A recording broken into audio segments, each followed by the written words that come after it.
want to talk to you today about how to recruit only profitable salespeople that add really quickly to your bottom line, shouldn't require a lot of investment and a lot of risk. So the risk we've got to avoid, and actually the cash flow, negative cash flow, we've got to avoid as well. There are the objectives. Now, one way to do this in an ideal situation, it won't work in every company, and in those it will work for, you've got to do certain things to make sure it'll work and put them in place. And that's what I'm talking about today. I will cover some of the things that you also, depending on your business, what's work. It will actually work for most companies, but there's certain challenges that they've got to be addressed. Now, why would you want a remote team that's also commission only? Well, the answer is fairly obvious, because you can scale massively. You've now got a worldwide talent pool to pick from. Not only have you got a worldwide talent pool, you can pick places where the cost of living and so forth is a lot less, where there's an abundance of sales skills that you're looking for available. So it makes that a lot more. And of course, the risk is dramatically reduced. No office costs, no commuting to office costs, no associated costs of all the things that happen in an office, which are quite a few, no basic salaries. So you're paying out on money you get in. It does mean commission only people always get paid more, so you might not want to do this unless you're really thinking of volume and scale, because although the risk of not making a profit is really minuscule now, the amount of profit is reduced, so that's the cost of it. So it's only worth doing if you're looking to have multiples and have a lot of people. So massive growth, worldwide talent pool. There's other things. It protects your business. All businesses, however great the times, however great the product, however great the market, all of these things go in cycles. Cycles go up and down, and at some point you're going to need protection. You're going to have a lean period, and you want to see through it. And it can be great, because your competition, if we're ruthless about this, your competitors are going bust, and when you come out the other end, you're more established and well advantaged on any new startups. So it also protects you. I'm looking in the UK at the moment. The domestic situation with Brexit, this is late 2018, is, in my view, going to put uncertainty and instability into the British economy for several years to come. And that would certainly make my business think differently. I'm protecting success moves. I have people around the world. So I'm actually living this formula. So I'm not as vulnerable to it, because I'm trading abroad. I've got clients abroad. I've got people working for me abroad. And the risk is greatly reduced through all of these things. Now, the challenges I spoke to, actually the biggest one, which when I ask people what do you think is the biggest challenge, it doesn't even come up as a challenge. The biggest challenge is the culture shift of your own management director team. Are they going to stick to habits? Most of us want to stick to habits. We want an inertia to stick to what we've always done. So we resist it, we find arguments against it. I go into clients pitching and selling, and sometimes I think this is just too hard a work. I can just see that the partners are just going to be so resistant. Even when I try and put something in, they're not going to be wholeheartedly behind it. It's just not going to happen. So if they're protecting the old way of doing things, they come up with things. Oh, we've tried remotes, it didn't work for us, in a way that suggests don't pitch anymore. But I'm not going to talk anybody into it. They've really decided now. You've got to decide yourself, this is what we want to do, and we'll show you how to do it. We'll give it all away free on this video channel, and there's regular updates to it, and also on the podcast. But we'll give it away free. We're not keeping any secrets here, because we've studied companies that have made it work and spotted what's the difference that makes the difference. How do they achieve this? So there's companies employing hundreds, in fact thousands of people, all remote now, large companies. In fact, some of the household name companies, if you look at how many staff they've got in an office, it's absolutely in like 5, 6, 7, and they're trading hundreds of millions around the world. So this is a big move that's happening out there. Okay, so if you can't change, it is better the smaller a company you are, the easier it will be to change, because you've got less of a culture to change with you. You can have a remote team and keep it running side by side, but I would tend to do that just for a moment, or not a moment, but a period while you actually transverse and don't recruit to that current team again. and have a core, maybe a head office team. It's different to how you may do it. It may be a bolt-on to the way you're doing it. But look, you've got to innovate. Look at companies like, I was reading the other day about Toys R Us. That was the leading brand name in the toys market, and now they're gone bust because they won't innovate. They kept wanting to do it the old way, which worked in the past. You know, they've gone the way of Blockbuster and all the rest of them that didn't notice all the changes that are coming up. So keep a note of all the changes coming up. On that, the way salespeople and customer service people are working is changing. The advent of social media has been an explosion. We now don't push out sales messages through advertising, salespeople, and all the rest of it. We actually have to interact, we communicate. That's what social media is all about. So it's a different type of person that makes a good salesperson now. And quite often the structure of their day is quite different, because quite often as soon as they make any contact with a prospect, they Google you, read all your social media videos and so forth, and know a lot about you before they even get talking to you. I'd like to think this is an example of just that. If you ring me now, you're probably quite well informed of some of the stuff we do at Success Moves. Okay, so, you know, your advertising and all sorts might change. You know, I would look at social media more than traditional media, which would change the way you got your salesperson. That actually makes a big difference depending on what sort of market, what sort of products, if you're B2B or business to consumer as well. But my own story in Success Moves, we're doing both this remote and commission only. We're doing it, we've proved it, and we've made a lot of mistakes, a lot of mistakes to get it right. And we've got advantages with studying all the people that've got it right. So, you know, expect some teething problems, some experience and feedback. But a quote from Michael Bloomberg, whose book on leadership I really liked, he said, "Don't get it right, get it going." And what he meant by that simple phrase is, you can't be that clever. Don't try to be that clever and get it right first time. Get something out there, get started, get feedback, what worked, what didn't, and then have a prototype 2, 3, 4, 5. Perfection comes over a long time. Great example of that is Microsoft. It took them decades before their operating system was really starting to impress people, but they got a lot of feedback, free feedback from us to get it right. So it doesn't happen all the time. Okay, now there's two big questions you need to ask, two fairly obvious big questions. People think they're silly, but they're actually quite more probing than they appear at first. First one, why do we pay basic salaries? You with your partners have got to ask this question.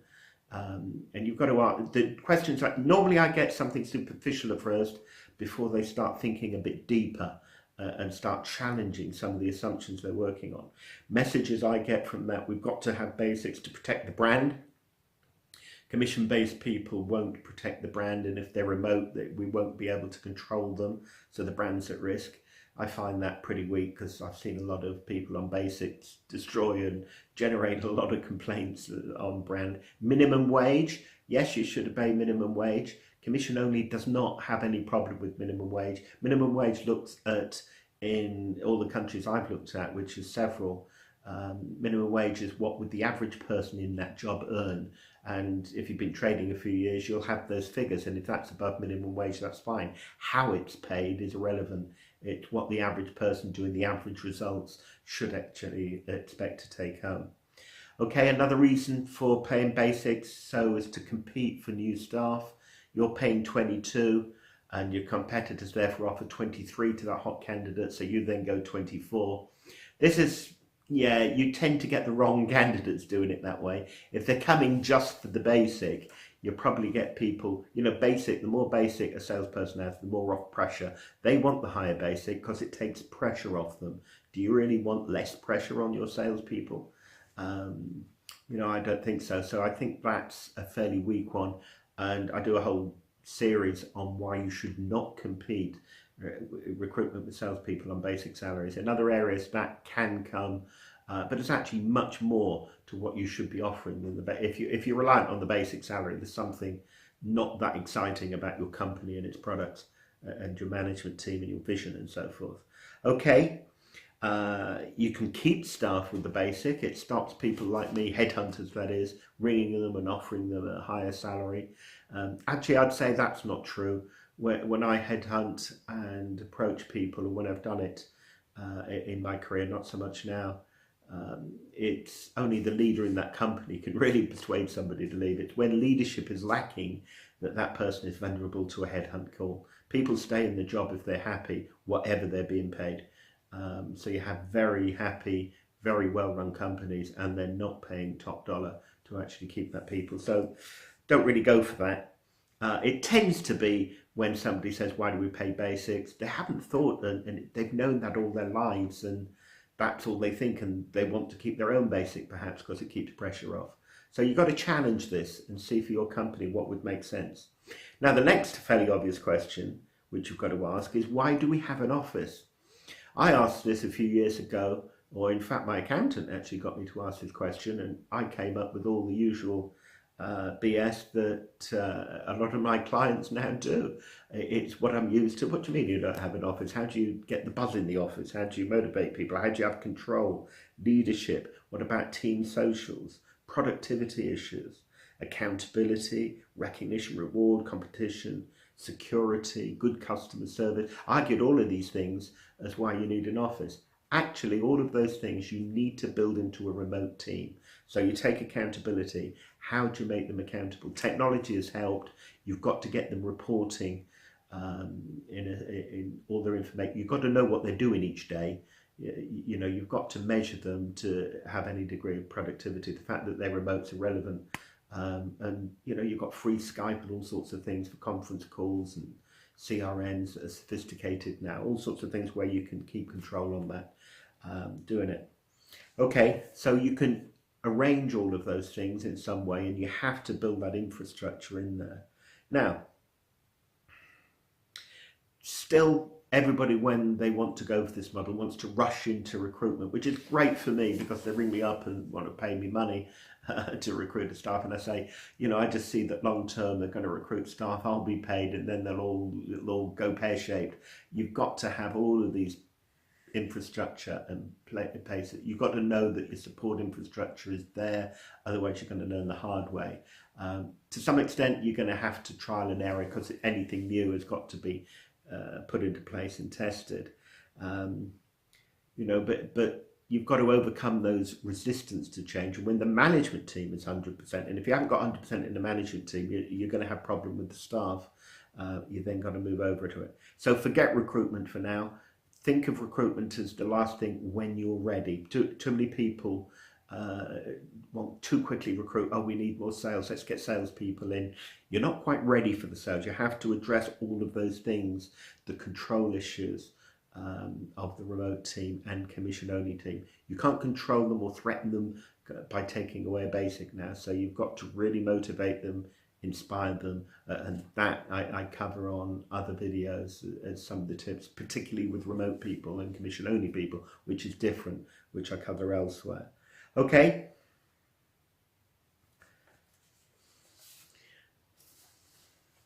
So one of the challenges you're going to now have is, before you get ready to recruit, is overcoming that resistance I told you about. And when you are recruiting, you've got to bear in mind your people that are new or your people that are with you.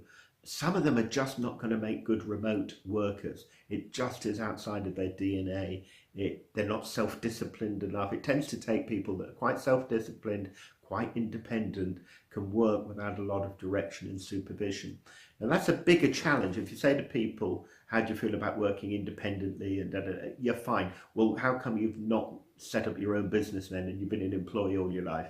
It's, you know, in my experience in recruitment, people like to think they're independent, creative, entrepreneurial. They're not. They want clear directions and being told what to do. And if they're not told what to do, they just go aimlessly. So to some extent, a large extent, you've actually got to have those control and tell them what to do and manage them properly, even remote. But also you're wanting, you know, ideally people that actually like the idea of working from home independent.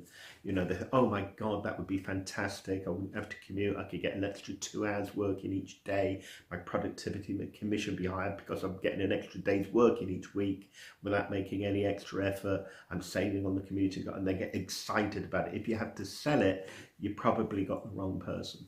A lot of people now in companies are trying to tell their boss they want to work remote, by the way, and they're being resisted. I'm hearing from a lot of people like that. I'm even being approached, could you actually ring our boss and talk him into it? So you need to think about that. So the best people, your fresh recruits, are going to be ones where you can filter on the recruitment, that they have got those things, attributes that I talked about, that they are capable of working remote from home. They need to be fairly self-disciplined. They need to take initiatives more.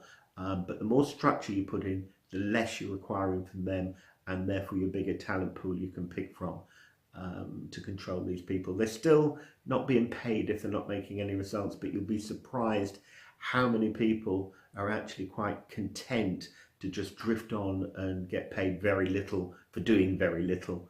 Now, you can have average performers in sales. That might well work in your model if you're voluming it, but you still want a good impression with all of your customers. So you need to think about that. Okay. You also need to, I advise, do a bit of a Google search in your specific industry and find out who has successfully actually expanded their sales team through remote workers. We can help you with that if you put it into me. We've got some information on it, because there will be specific things in your sector. They will have pioneered. They will have, you can learn by their experience rather than your own. So it's always a good read to find out and do some research on somebody in your specific industry so that you can learn from them. Okay, we talked about the support infrastructure for remotes. One of the key things in that is pressure. Salespeople work on pressure to perform. If they're not under pressure, if they're not accountable, if they're not producing figures, pressure's off, they don't perform. So they don't get paid is a great pressure, but it has to be managed. It can be, you know, people can go, oh my God, I'm giving up with the pressure.